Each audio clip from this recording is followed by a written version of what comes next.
네, 하나님 말씀 창세기 9장 1절부터 7절까지입니다. 저랑 한 절씩 읽도록 하겠습니다. 하나님이 노아와 그 아들들에게 복을 주시며 그들에게 이르시되 생육하고 번성하여 땅에 충만하라.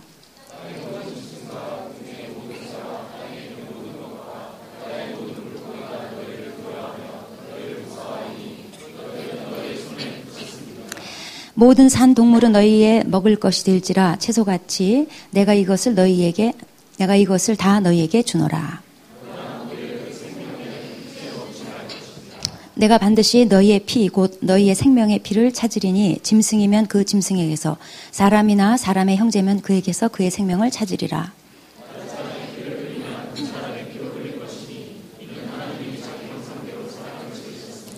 너희는 생육하고 번성하여 땅에 가득하여 그 중에서 번성하라 하셨더라. 네.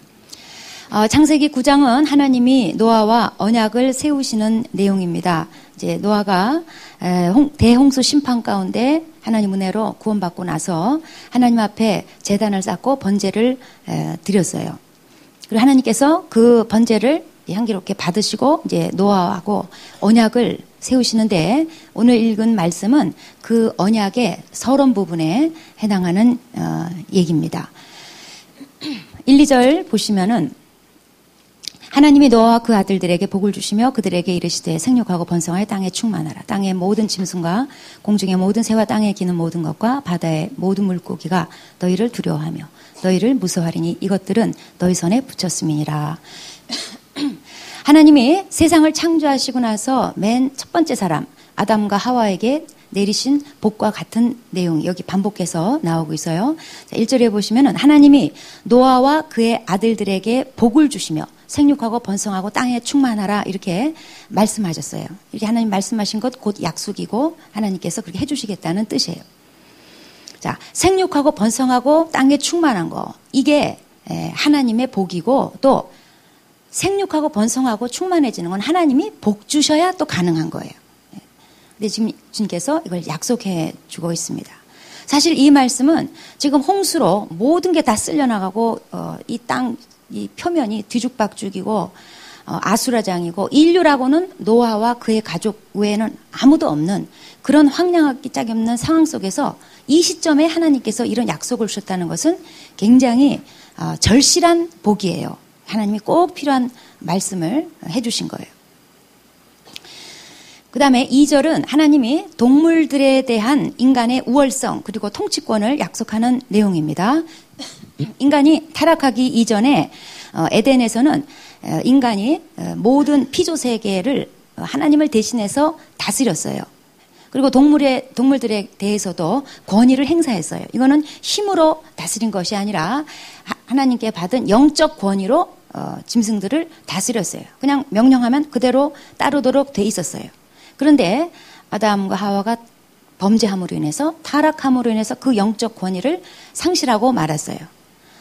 그래서 이제 힘으로 하면은 노아 가족이 이제 방주에서 막 쏟아져 나온 짐승들 거기 야생 짐승들인데 그 야생성을 노아 방주 있는 동안 하나님께서 꽉 붙들어가지고 뭐 사자도 호랑이도 곰도 찍소리 못하게 하나님께서 만들어 놓으셨어요. 그런데 이제 노아 방주에서 나오는 것은 하나님께서 그동안 강권적으로 붙드셨던 야생성을 이제 놔버리신 거예요. 대책이 없어요. 그러니까 힘으로 따지자면은 노아 가족은 이 야생 짐승들에 의해서 밟혀 죽어도 할 말 없는 힘으로 따지면 도저히 이길 수 없는 상황이에요. 그런데 하나님이 짐승들한테 오늘 2절 말씀 보니까 인간을 두려워하는 본능을 주입시켜 주셨다는 거예요. 그래서 함부로 공격하지 못하게 하셨다는 거예요. 만약에 그렇지 않았으면은 이 힘센 짐승들에 의해서 노아 가족 다 밟혀 죽고 동물의 왕국이 형성이 되는 거예요. 그렇지 않겠어요? 숫자적으로나 힘으로나 지금 짐승들이 압도적으로 센데 당연히 동물의 왕국이 형성이 되죠. 제가 이 9장 2절 말씀을 접하면서 아주 중요한 진리를 깨달았어요. 왜 도둑고양이가 저를 무서워하는지. 저는 도둑고양이 보면 무섭거든요. 사실은 내가 슬슬 피하는데 가만히 보면 그게 나를 슬슬 눈치를 보면서 피하더라고요. 그 길거리에 있는 그 그 덩치 큰 고양이들 있잖아. 어떤 건 막 개만한 고양이도 있어요. 예? 얼마나 잘 먹었는지. 예. 근데 이게 덤비면요, 제가 감당이 안 되죠. 그래서 사실 그게 이렇게 지나가면 제가 슬슬 이렇게 벽 쪽으로 붙어가지고 이렇게 얌전히 이렇게 눈치를 보면서 지나가는데, 그 가만히 보면 그게 나를요, 눈치를 보는 게 보여요. 그래서 제가 오늘 이 말씀을 보면서 깨달았잖아요. 아, 이게 하나님이 주입시켜준 두려움이구나. 짐승은 나를 두려워해야 되는구나. 그래서 저는 쥐가 무섭지만 사실 쥐를 가만히 보면요, 쥐가 저를 무서워해요. 가만히 보면은. 제가 얼마 전에 음식 쓰레기 버리러 갔다가 한때의 쥐 무리를 만났어요. 생쥐. 네. 제가 문 열고 딱 가는데 생쥐가요, 한 몇 마리가 훅 지나가는데, 저는 물론 쥐 보고 너무 무서워했지만 가만히 보니까 이 쥐들이요, 저를 무서워해가지고 후다닥 그냥 벽 쪽으로 그냥 후다닥 지나가는 거예요. 아우, 제가 이제 그다음부터 음식 쓰레기 버리러 가는 게 너무 저는 고민이 되고 막 기도하면서 가잖아요. 네? 하나님, 오늘은 쥐를 안 만나게 해주소서. 네. 무서워요. 근데 제가 딱 이 말씀을 받았잖아, 이제. 짐승들은 나를 무서워해야 된다.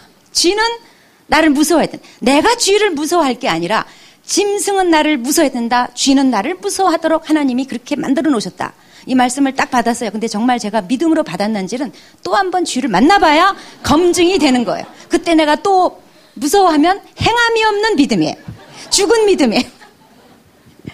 하여튼 제가 창세기 강해 설교하면서 많은 걸 깨닫고 많이 배웠는데, 특히 이 9장 2절 말씀은 저에게 너무나 복음과 같은, 아, 짐승이 나를 두려워해야 되는구나. 하나님이 그렇게 만들어 놓으셨구나. 이제 내가 절대로 쥐를 두려워하지 말자. 도둑고양이 절대 무서워하지 말자. 예.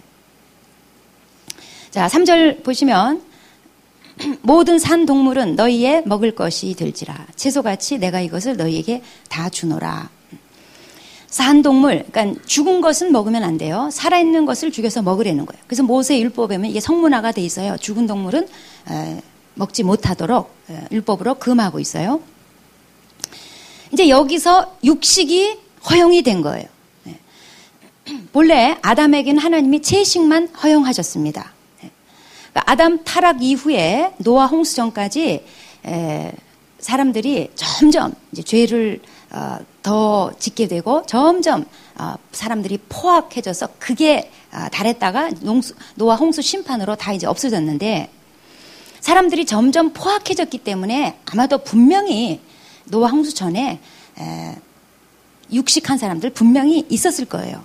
그런데 하나님이 노아 홍수 이후에 이 육식을 먹도록 정식으로 허용을 하셨어요. 그러니까 노아 홍수 이전에 육식을 했다면 그건 죄고, 노아 홍수 이후에 육식하는 것은 아무 문제가 없어요. 예수 믿는 사람은 하나님 말씀을 자기 모든 행동에 선하게 기준으로 삼아야 되는 거예요. 하나님이 홍수 전에 먹지 말라 했으면 먹지 말아야 되고, 홍수 이후에 먹어도 된다 그러면 먹을 수 있는 거예요. 하나님 말씀이 우리 모든 행위의 기준인 거예요. 근데 하나님이 왜 노아 홍수 이후에 육식을 허용하셨을까 한번 생각해 봤어요. 하나는 초기의 지구 환경은 워낙 땅이 좋았어요. 그래서 그냥 저절로 쑥쑥쑥 자라요. 그냥 씨 하나 뿌리면 100배로 수확을 얻고 별로 노력 안 해도 그냥 수확이 되는 그런 땅이었어요.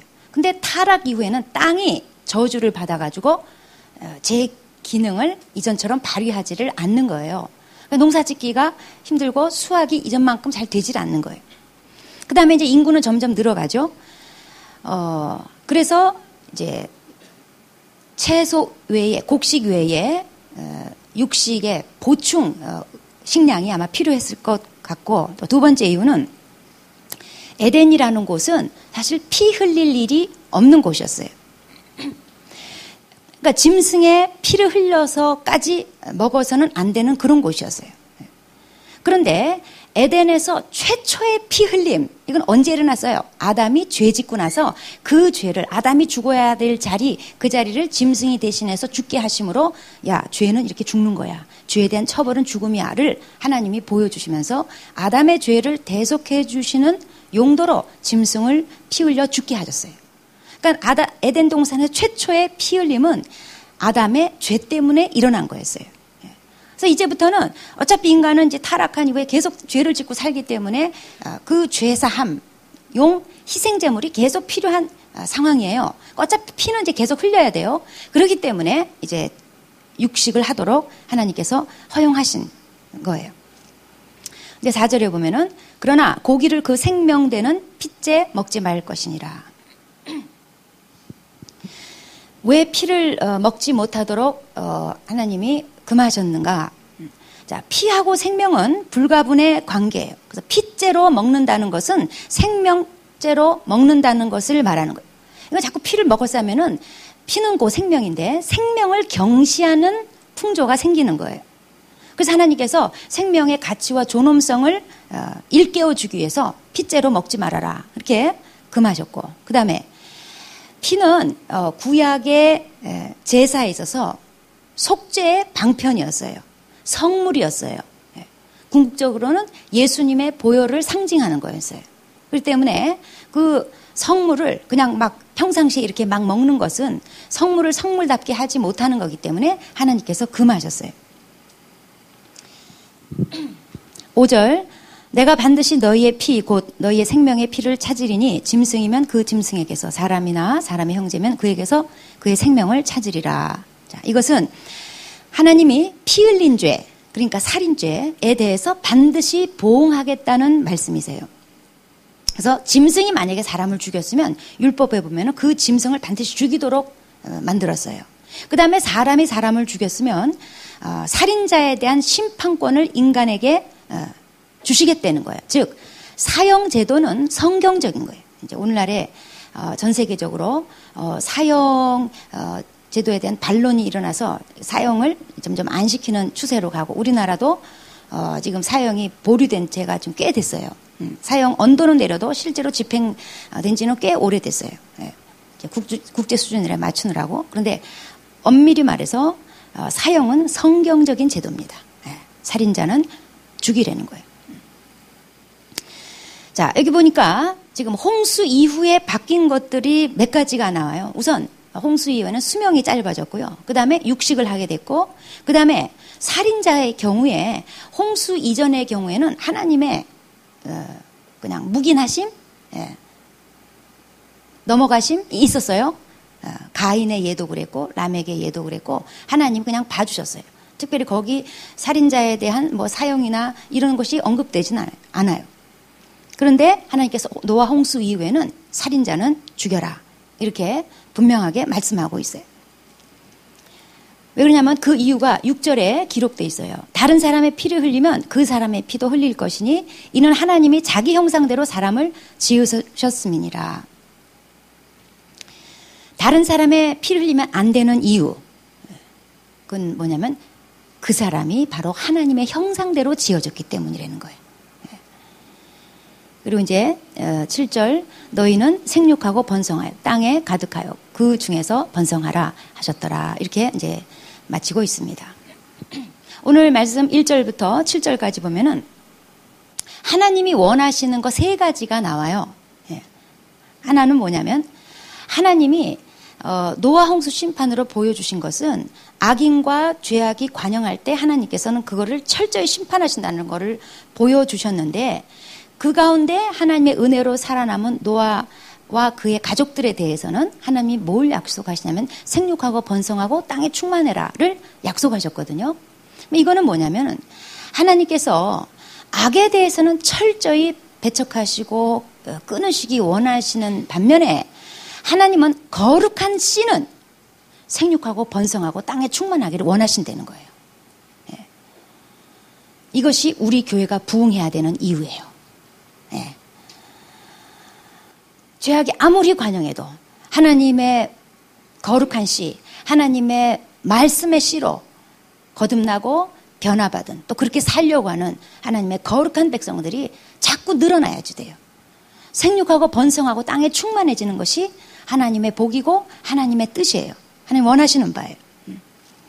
두 번째로 하나님 원하시는 게 나타나 있는 것이 뭐냐면 하나님은 여전히 인간이 피조 세계에 대해서 특별히 짐승 세계에 대해서 통치권을 가지기를 원하신다는 거예요. 그 다음에 세 번째 하나님 원하시는 바는 뭐냐면 하나님은 자기 형상대로 인간이 지어졌기 때문에 인간끼리 상호 간에 피차 서로 존중하고 귀히 여기기를 원하신다는 거예요. 피 흘리는 거 주님은 원치 않으신다는 거예요. 인간은 하나님의 형상대로 지어졌다고 성경이 분명하게 말씀하고 있어요. 그러니까 하나님의 영광과 하나님의 존귀가 부여된 존재라는 거예요. 이건 어떤 다른 피조물하고도 다른 차별화된 점이에요. 가을에 설악산이 아무리 웅장하고 멋있고 휘황찬란해도 인간의 가치하고 비교할 수 없어요. 어떤 사람의 돈이 막 산더미처럼 하늘처럼 쌓여서도 그 재산 가치가 꾀재재한 한 인간의 가치하고 비교할 수 없어요. 사자가 아무리 폼 잡고 그냥 으렁거리고 멋지게 잘생긴 사자가 앉아있어도 인간하고 비교할 수 없어요.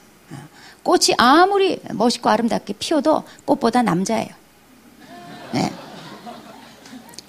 자, 이 인간에 대해서 누가복음 3장 말씀해 보면은 이제 예수님의 족보가 나오는데 이제 예수님 족보를 소개하면서 그 위에 요셉 이제 예수님의 아버지 요셉을 소개하고 그 위는 이렇게 쭉 올라가요. 그러다가 그 위는 다윗이요, 그 위는 유다요, 그 위는 노아요, 그 위는 셈이요, 노아요, 그리고 그 위는 쭉 올라가서 아담이요, 그리고 38절에 그 위는 하나님이시라. 네.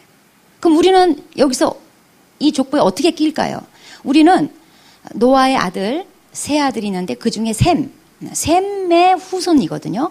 셈의 줄기에서 가지가 뻗어나와가지고 오늘 우리까지 이른 거예요. 어느 줄기에선가 가지쳐서 내려온 자가 바로 나예요. 그러니까 나의 족보도 쭉 따지고 올라가면 내 위에 누구 이렇게 하다가 그 위는 누구예요? 하나님이에요. 이렇게 따지자면은 내가 미워하는 사람 그 사람의 위도 하나님인 거예요. 자, 이 족보를 누가복음 3장에 나오는 이 족보를 볼 때 그 위는 누구 하다가 끝에 가서 그 위는 하나님이요 이렇게 나온 점을 통해서 우리는 우리 자존감을 찾을 때 바로 이 말씀을 통해서 그 근원을 찾아볼 수가 있어요.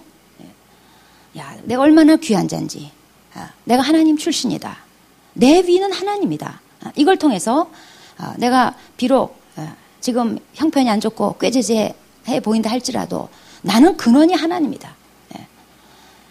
이걸 통해서 우리가 자존감을 회복할 수 있어요. 그런가 하면 그 위는 누구 하다가 그 위는 하나님이시라. 자, 이 말씀을 통해서 우리가 깨달아야 되는 것, 그리고 경각심을 가져야 되는 것은 뭐냐면 내가 다른 사람을 어떻게 대해야 될 것인가, 그 사람을 어떻게 대해야 되는가에 대한 답이 나와요. 우리가 다른 사람을 무시하고 희롱하고 이용하려고 하고 학대할 때 그게 왜 잘못인가, 그 이유를 가르쳐주는 말씀이에요. 그 위가 하나님이라는 거예요. 그 사람 백이 하나님이에요. 그 사람은 하나님 출신이에요. 그 사람 위에 하나님이 떡 버티고 계시다는 거예요. 그래서 우리가 누구를 함부로 대하고 막 욕하고 무시하고 그럴 때 바로 이 말씀이 우리에게 경고 말씀이 되는 거예요. 또 내가 누구를 무시하려고 할 때, 누구 막 희롱하고 못살게 굴고 학대하고 이용하려고 할 때 우리 생각해 봐야 돼요. 그 위는 하나님이세요. 그 사람의 위는 하나님이세요. 그 사람은 하나님의 형상을 닮아서 지어진 자예요.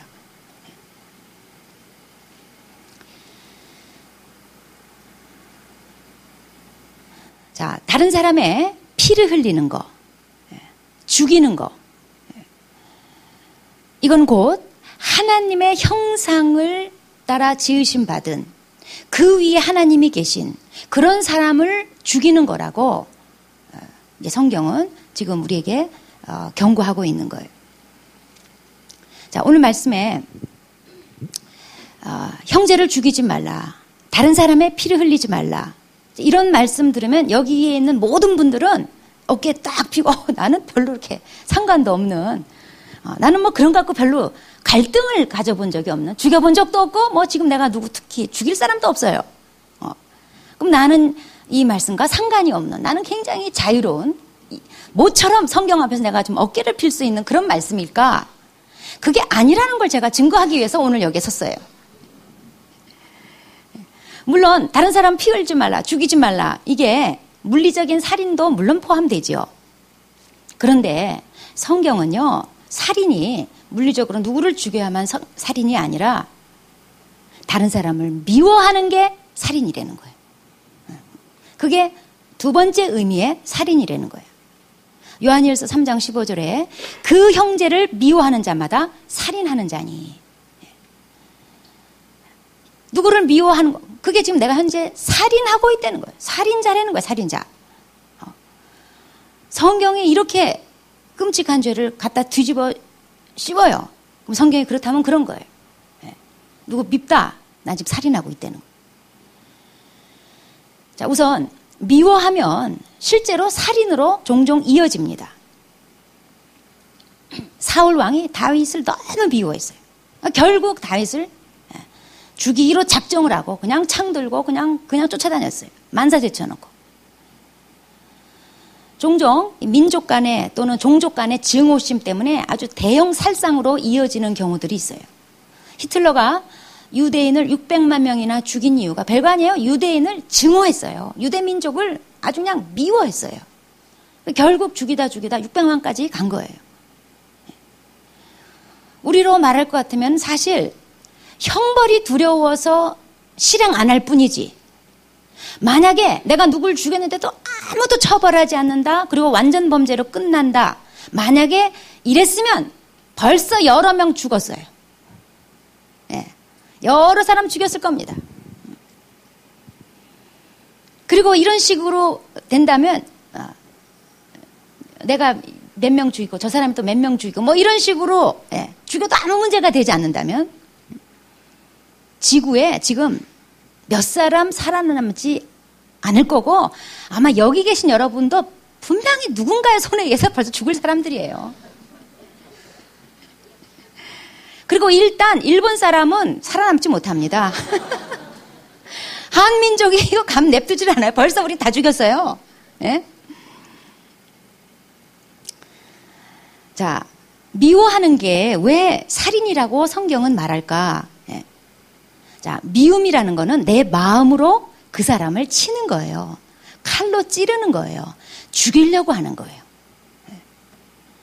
제가 이제 내적 치유 사역을 하니까 이런 걸 많이 보잖아요.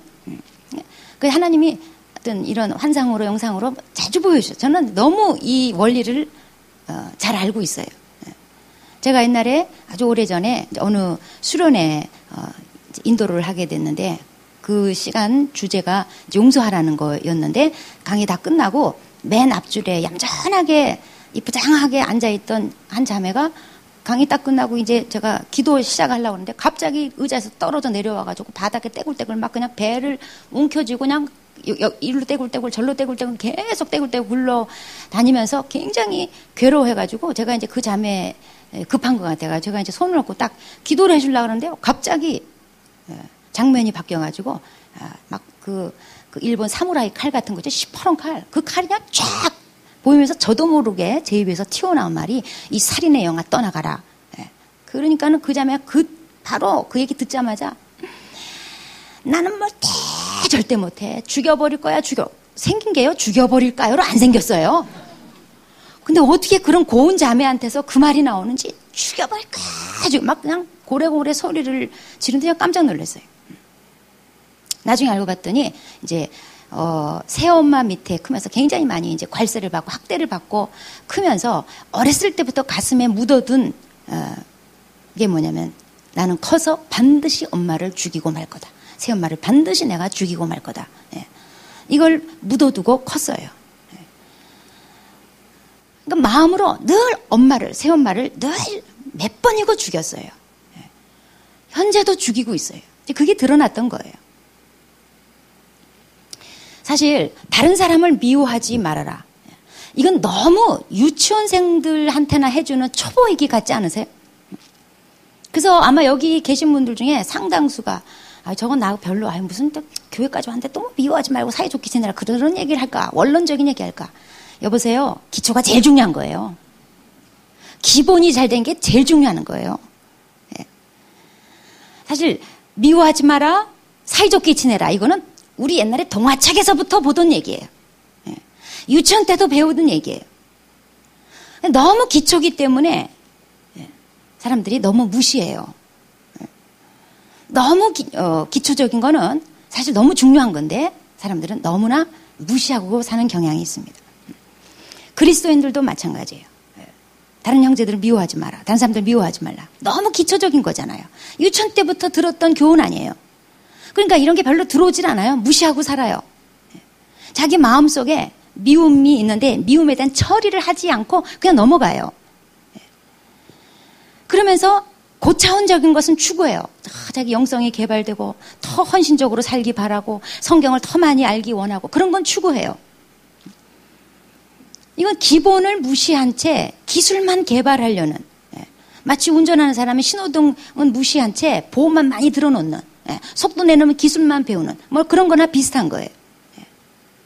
자, 미움이 왜 안 될까요? 성경은 왜 미움을 금하고 있는 걸까요? 미움이 내 마음으로 그 사람을 죽이겠다는 것이기 때문에 그래요. 사람들이 모르고 있는 사실이 있는데 내가 그를 미워하는 거, 이건 이제 그를 죽이는 건데 내가 그를 죽이면요 사실은 나를 죽여가고 있는 거라는 점이에요. 사람들이 이걸 몰라요. 이 원리를 몰라요. 요한일서 2장 말씀해 보면은 2장 11절에 그의 형제를 미워하는 자는 어둠에 있고 어둠이 그의 눈을 멀게 하였다. 이런 말씀이 있어요. 누굴 미워하면요 그게 이미 딱 그 어둠이 깔려요. 그 사람에게. 깜깜해요. 자기 눈을 멀게 해요. 깜깜하게 우리 여기 등 끄면 아무것도 안 보여요. 어둠이 임해서 아무것도 안 보여요. 어디가 벽인지 어디가 낭떠러진지 아무것도 안 보여요. 그러니까 거기서 그냥 헤매는 거예요. 사람이 미워하면요 이 지각을 잃어버리고 상식을 잃어버리고 그리고 감정을 정상적으로 사용하지 않고 깜깜해져요. 여기 가서 쿵 부딪히고 저기 가서 쿵 부딪히고 이상한 짓하고 상식적이지 못한 행동하고 그게 어둠이 그 사람을 바보로 만드는 거예요. 소경으로 만드는 거예요. 민수기 35장 31절에 보면 하나님께서 이스라엘 백성한테 살인자를 반드시 죽여라 이렇게 명령하시면서 그 이유를 이렇게 말씀하고 있어요. 35장 33절과 4절에 보면은 피는 땅을 더럽히나니 피 흘림을 받은 땅은 그 피를 흘리게 한 자의 피가 아니면 속함을 받을 수가 없느니라. 너희는 너희가 거주하는 땅 곧 내가 거주하는 땅을 더럽히지 말라. 나 여호와는 이스라엘 자손 중에 있습니다. 자, 하나님이 살인죄, 피 흘리는 죄 이걸 뭐라고 정의하시냐면 땅을 더럽히는 거래요. 근데 그 땅이 무슨 땅이냐면 이스라엘 백성이 살고 있는 그 땅은 다름 아닌 하나님이 거하시는 땅이래요. 우리 요즘 수요예배 때 성막에 대해서 공부하고 있는데 성막이 뭐냐면 하나님이 이스라엘 백성을 만나기 위해서 임시 처소를 만든 곳이에요. 성막 안에 지성소에 하나님이 이스라엘 백성 가운데 만나 주셨어요. 그래서 그 땅은 하나님이 거하시는 땅인 거예요. 그래서 이스라엘 사람들이 살고 있는 땅, 이스라엘 사람들이 살고 있는 데는 성막이기 때문에 거기 하나님이 거하시기 때문에 거긴 하나님이 거하시는 땅이니까 그 땅은 거룩하게 보존돼야 된다는 거예요. 근데 거기에다가 막 사람을 죽여서 피를 흘리고 이러면 그 거룩성이 훼손된다는 거죠. 그래서 사람이 누구를 죽였을 때는 그 살인자를 죽임으로써 공의를 집행하고 다음번 살인을 방지하기 위해서 반드시 살인자는 죽여야 되고 그래서 그 땅을 거룩하게 보존해야 된다. 그 말씀이에요. 이 말씀을 오늘날 우리 그리스도인들에게 적용해 보자면 이렇습니다. 자, 그리스도인들에게 땅은 무엇일까? 우리 마음밭을 성경은 땅이라고 말씀하고 있어요. 우리 마음밭이 땅이래요. 그래서 마음으로 내가 누굴 미워하잖아요. 그러면 내 마음밭에다가 피를 흘리는 죄예요. 내 마음밭에 그냥 피를 찍찍 흘리는. 그래서 결과적으로 내가 마음속에 누구를 미워하면 하나님의 땅을 더럽히는 것이 된다는 거예요. 왜냐하면 그리스도인의 마음밭은 하나님이 거하시는 처소죠. 이제 예수 믿고 성령 받았기 때문에 하나님이 내 속에 사셔요. 그래서 우리 몸은 성전이에요. 우리 마음밭은 하나님의 거하시는 땅이 됐어요. 누굴 미워하면 하나님의 거룩하시는 거룩한 땅을 피 흘려가지고 더럽히는 결과가 된다는 거죠. 그래서 이제 민수기 35장 31절에 살인자는 반드시 죽여라 하나님께서 말씀하셨는데 내가 누구를 미워하면 반드시 내가 죽임을 당해요. 살았으나 죽은 것 같이 돼요. 내 삶이 점점 죽어가요. 영적으로 점점 죽어가요. 미움은 나를 죽입니다. 저 사람이 죽도록 미워가지고 내가 그 사람 막 미워하는데 실제로는요. 그 미움이 나를 죽이고 있는 거예요. 사랑은 죽인 것도 살리고 미움은 살아있는 것도 죽인다. 이런 말씀이세요. 우리가 사랑을 하면 막 사람이 막 살아나요. 아이들한테 사랑을 해주면 아이들이 막 살아나요. 그러다가 미워하면 생명을 죽여버려요. 미움은 피 흘리는 죄, 살인죄예요. 죽여버려요. 그런데 누가 죽나? 내가 죽는 거예요. 미워하는 당사자가 죽는 거예요. 마태복음 5장 22절에 예수님께서 형제에게 노하는 자마다 심판을 받게 되고 형제를 대하여 라가, 그러니까 욕입니다. 라가라 하는 자는 공에 잡혀가게 되고 미련한 놈이라 하는 자는 지옥불에 들어가게 되리라. 예수님께서 하신 말씀인데 이건 믿는 자에게 주신 말씀이에요. 그러니까 우리가 누구를 미워하면 내 속에서 사실 뭘 경험하게 되냐면 지옥 같은 괴로움을 경험하게 돼요. 여러분 잘 아시잖아요. 왜 모르는 것처럼 저를 쳐다보세요. 자기는 생전에 나는 이렇게 미워한 사람이었고 미워한 일도 없고 지금 표정이 시침이 뚝 떼고 다 그렇게 앉아있는데 그게 아니잖아요. 미워해보셨잖아요. 아시잖아요. 미우면요 내가 괴로워요. 내가 못 살겠어요. 이게 성경의 원리예요. 예수님이 말씀하셨어요. 그런 사람 지옥불에 들어간다는 거예요. 내가 이 땅에 사는 동안에 이미 지옥불을 경험해요. 내 속이 지옥이에요. 나를 점점 파괴하고 죽여가요. 내가 누구를 미워하는 거, 그 사람을 죽이는 건데 실상은 나 자신을 죽이는 거예요. 영육간에. 영적으로 점점 죽어가요. 기도가 막히죠. 기름 부음이 점점 떨어져요. 영적으로 소경이 돼요. 그리고 사역도 안 돼요, 잘. 사울 왕이 다윗을 미워해가지고 도대체 얻은 게 뭐예요? 아무것도 없어요. 사울이 그토록 미워했던 다윗, 자기가 그렇게 미워하고 죽이려고 쫓아다니니까 그 덕분에 다윗은요, 그 영성이 더 나날이 빗나갔어요.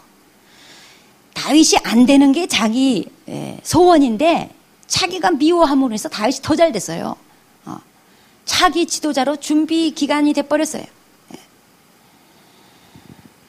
그러나 사울 입장에서 보면 자기 삶은요 너무나 황폐해진 거예요. 사울 개인의 삶을 볼 때 굉장히 불행한 삶을 살았어요. 왕권을 제대로 행사하지도 못했어요.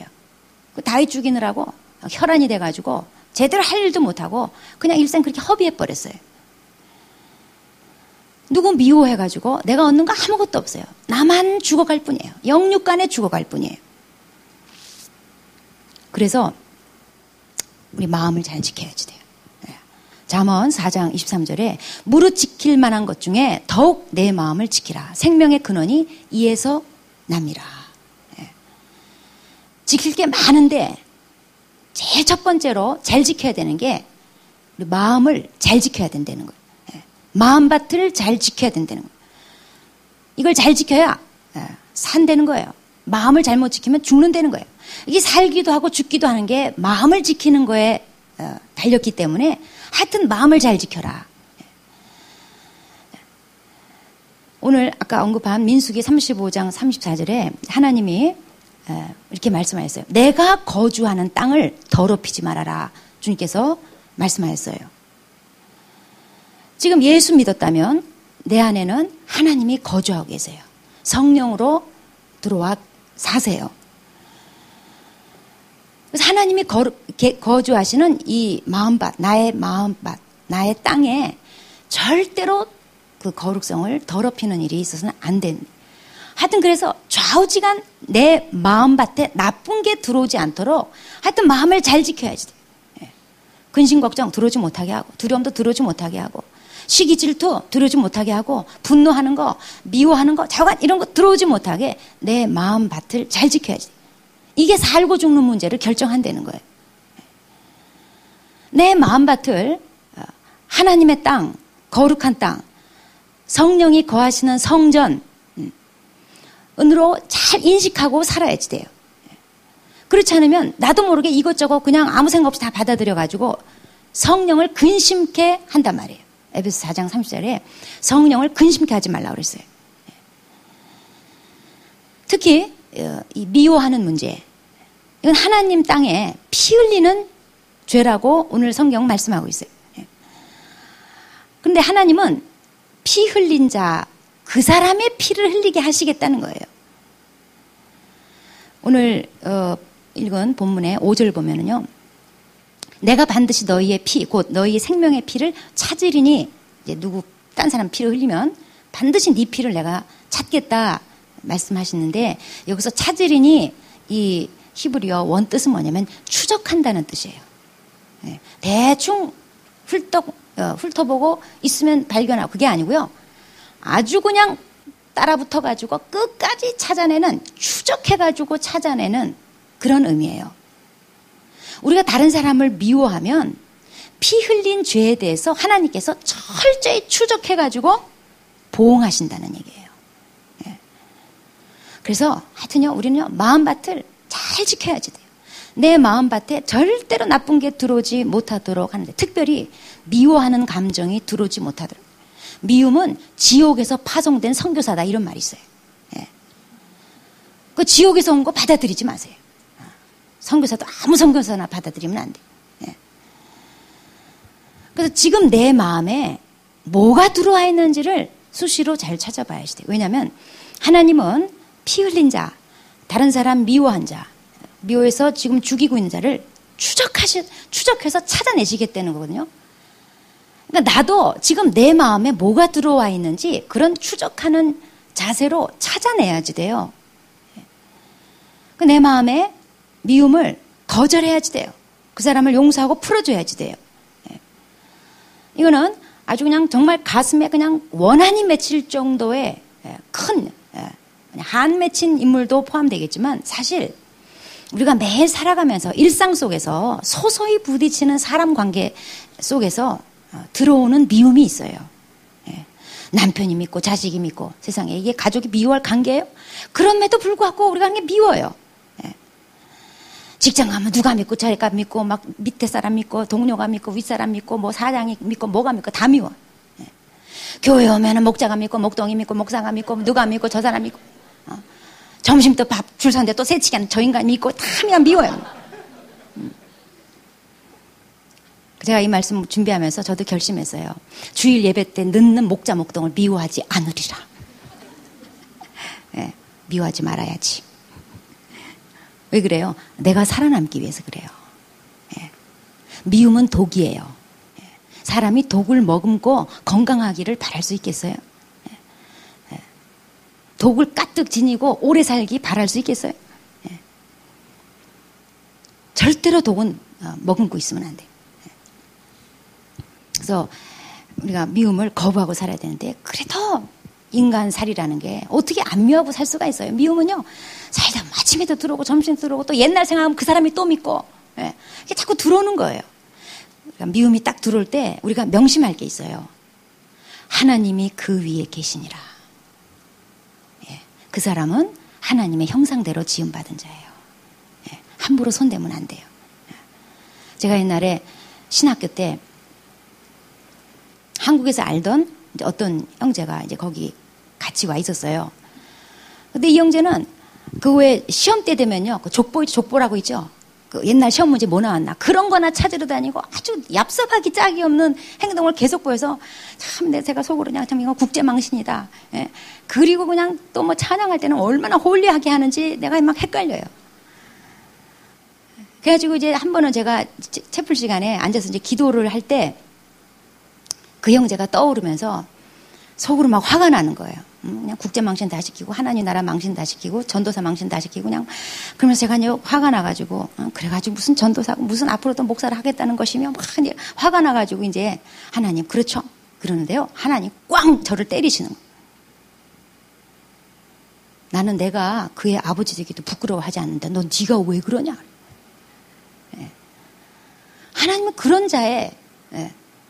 아버지 되는 게 하나도 부끄럽지 않아. 그냥 기꺼이 아버지가 되주셨는데 네가 뭐 그 형제에서 무슨 피 한 방울 흘렸다고 네가 왜 주제넘게 판단하냐 이제 그런 얘기였어요. 그때나 제가 한 대 꽝 하나님께 얻어맞은 것 같았어요. 그래서 제가 그 형제 미워했던 마음 회개하고 풀고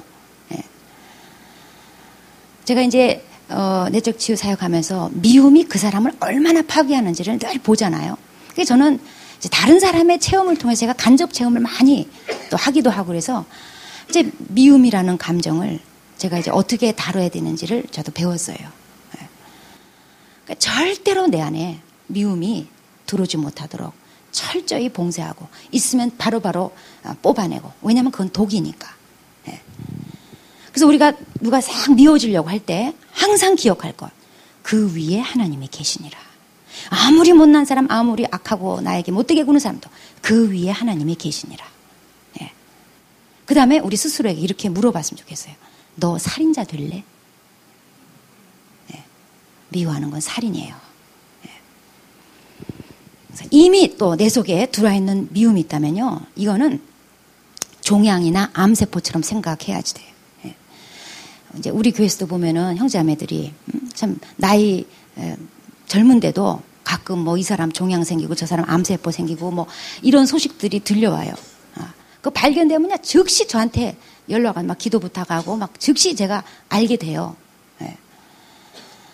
그리고 그 셀은 막 완전히 그냥 새파랗게 질려버려. 한 셀에서 누가 종양 발견됐다, 뭐 수술한다, 뭐 암세포 발견 이러면요 완전히 새하얗게 다 질려버려요. 초비상해요. 그냥 기도 모드로 돌입하고. 그리고 이제 병원 가서 바로, 그 이제 제거하는 수술하고 하죠. 그 저는 앞으로 이랬으면 좋겠어요. 누가 누구를 미워한다. 그럼 바로 저한테 신고 전화. 하는, 저기, 목사님. 걔한테 종양이 생겼어요. 암세포가 생겼어요. 걔 바로 죽게 생겼어요. 기도해 주세요. 우리가 누구 미워하는 거요. 육신적인 종양이나 암세포나 비슷한 거예요. 그거 발견하면 바로 처치해야 되듯이 내 마음의 건강, 영적 건강을 위해서 절대로 허락하면 안 돼요. 발견 즉시 바로 제거해야 되고 잘 안 되면 다른 사람한테 기도 부탁해서 또 중보 힘으로 쫓아내고 제거하고 그렇게 해서 내 마음과 영혼의 건강을 지켜야 돼요. 무릇 지킬 만한 모든 것 중에서 내 마음을 지키라. 생명의 근원이 이에서 남이라. 네 살고 죽는 것이 네 마음 지키는 것에 달려있다. 그 중에서 미워하는 건 피 흘리는 죄.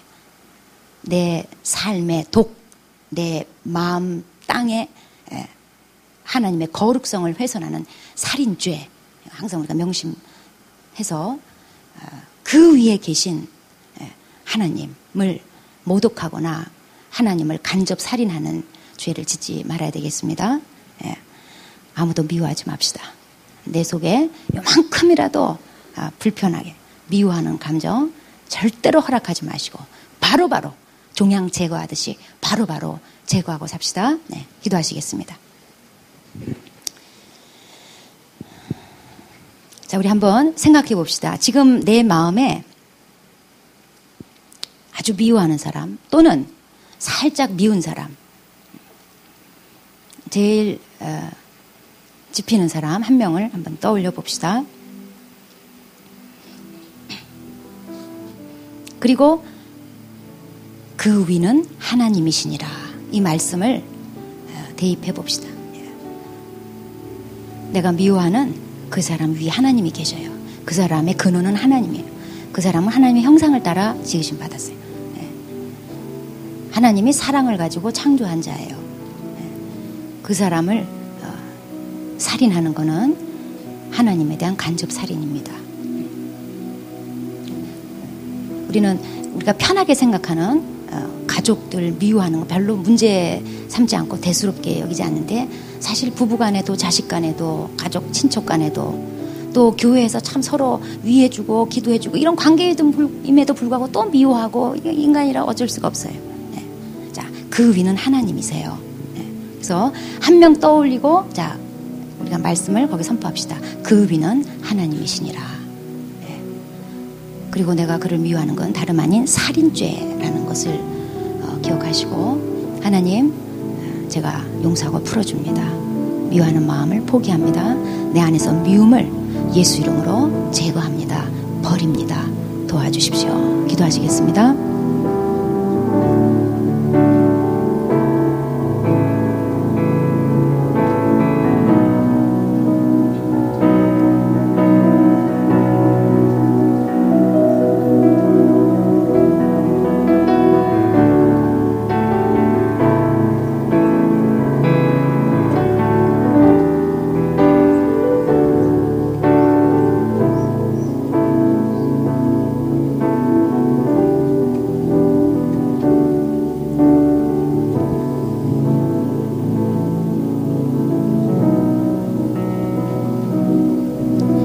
하나님, 우리를 하나님의 형상대로 지어주신 것 감사드립니다. 우리가 알고 있는 모든 사람, 특별히 나를 힘들게 하고 불편하게 하고 그래서 내가 미워할 수밖에 없는 그 사람 또한 하나님께서 하나님의 형상대로 지으신 자임을 고백합니다. 아버지, 아무 생각 없이 함부로 다른 사람을 판단하고 무시하고 혐오하고 다른 사람 함부로 내 마음에서 칼질을 하고 피 흘리고 죽였던 죄 용서해 주십시오. 지금도 마음속에 미워하는 사람이 있고 살면서 계속 미움의 감정들이 들을 수밖에 없는데 하나님 아버지 이것을 내가 지켜내지 못하면 내 마음의 밭을 마음 땅을 잘 지켜내지 못하면 내가 죽을 수밖에 없는 영적으로나 육적으로나 점점 죽어갈 수밖에 없는 원리를 이제 깨닫고 일절 미움의 감정을 허용치 않기로 결심합니다. 도와주십시오. 내가 미운 그 사람 바로 위에 하나님이 계신 것, 그 위는 하나님이신 것을 바라보면서 살인죄 저지르지 않겠습니다. 하나님 평생 아무도 미워하지 않고 미워하는 즉시 예수 이름으로 거절하고 내 마음밭을 하나님이 거하시기에 아름다운 거룩한 땅으로 잘 지켜나감으로 말미암아 영육간에 건강한 삶이 되도록 도와주시옵소서. 예수님의 이름으로 기도합니다.